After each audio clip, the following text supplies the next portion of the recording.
Hodges in control of this one.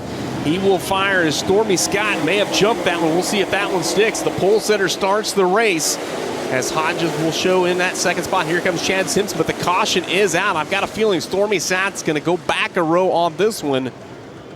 He will indeed, Shane. So penalty right there early on, and 1 row penalty for the 2 machine of Stormy Scott. As now Hodges, he will get it started. That will be a good start right there as Simpson fires up alongside on the top side of the racetrack. As we make ourselves through turn 1 and 2 here this first time by, you see a nice 3-wide battle back there. Chris Simpson threading the needle, but lap number 1 for the second night in a row is going to belong to the 25 of Chad Simpson. Came into the weekend up 100. After night 1, up 55. Now back to a 90-point lead. And Chad Simpson rim riding around the top. Ryan Gustin, not the best of starts. He's already back to 5th, and Tony Jackson Jr. looking to his side. And what do you know? You got Ryan Gustin and Chris Simpson there, nose to tail. And the gap between 1st and 4th right now between Chad and Chris is a pretty far cry, but you have to just imagine probably not going to go 50 straight laps without some type of caution. The bunch that filled up as Stormy Scott gets a little loose, pushes up the track. That's going to open the door, and Chris Simpson's going to grab another spot. He's up to 3rd. Back to the 5th position. You see Jackson making his way around, but right now the eyes are on Chris Simpson. If he can find a way around the 22 of Hodges and set us up a family reunion at the front of this one. So Chad Simpson's going to catch up with lap traffic. Chris Simpson now to the inside of a 3-car battle, going to get away from Dustin Hodges. We'll see what lap times start to look like now between Chad Simpson and Chris Simpson, now that Chad has caught the tail end of that lap traffic. As he tries to chase down Chad Simpson, we have got a battle for the race lead off the exit of turn number 2. 0.7 seconds is what it was. It's now down to 0.6, and Chad Simpson, he is just threading the needle, putting the nose where it needs to go.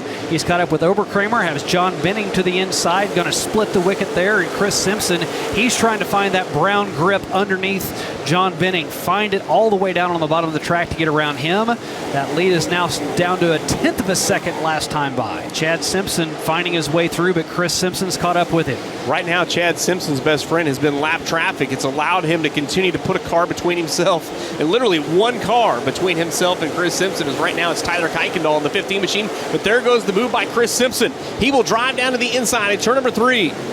A couple of Iowa drivers racing for a championship and a win here tonight. This time at the line, new race leader on lap number 18. It is going to be Chris Simpson. Boy, again, you say Chris Simpson's more of a long-run driver and a long-run car. We saw that on Thursday.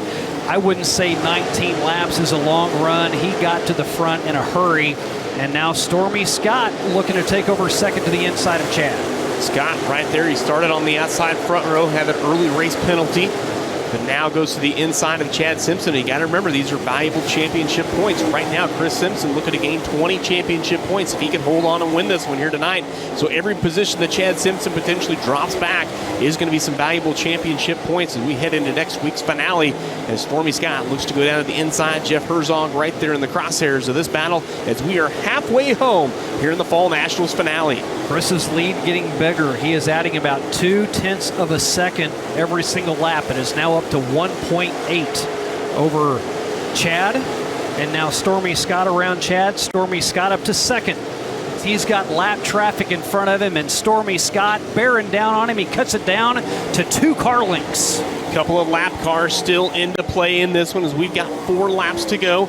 Down to the inside, Chris Simpson going to have to make his way around Clayton Stuckey right there. Good run off the exit of turn number 2 by Stormy Scott. Scott's going to drive it deep into turn number 3. He is within striking distance, Shane, off the exit of 4.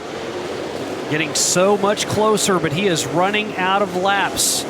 2 sticks in the air. They'll see the white flag this time around, and you simply hope that with the lap cars in front of him, don't play into it. Stormy Scott lays back. He's going to have one last run. The Barrett's Performance 1 to go is out here in Wheatland.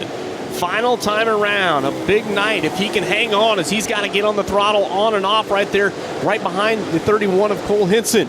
Down into turn number 3, final left-hand turn. He has got it from here off the exit of turn number 4. It's going to be Chris Simpson taking the win here at the Lucas Oil Speedway.